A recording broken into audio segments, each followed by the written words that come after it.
बातमी आहे बीडमधल्या OBC मेळाव्याची। बीडमधला OBC महाएल्गार मेळावा तुर्तास पुढे ढकलण्यात आलाय।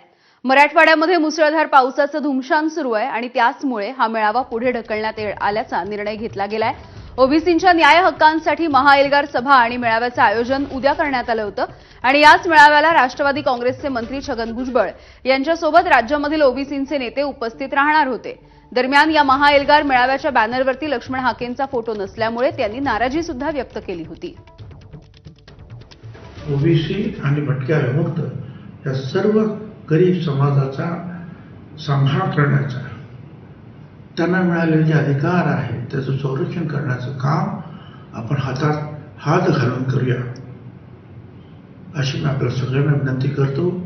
आणि लवकरच पुढची तारीख या महासभेची, महामेळाव्याची मी जाहीर करेन। धन्यवाद। जय ज्योती, जय क्रांती।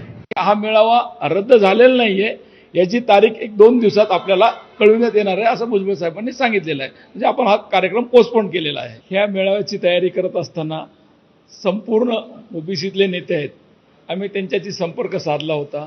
तुम्ही जे सांगितलं आता हाके सरांच्या बद्दल, हाके सरांना केज येथे त्या दिवशी त्यांची रॅली होती, मेळावा होता, त्या ठिकाणी आम्ही त्यांना व्यासपीठावर चिठ्ठी पाठवली, सर आमच्या कार्यकर्ते घेऊन गेले आणि ही तारीख जाहीर करा। ते म्हणले आदरणीय भुजबळ साहेबांची तारीख डिक्लेअर केली आहे, मी त्यांच्याशी चर्चा करतो।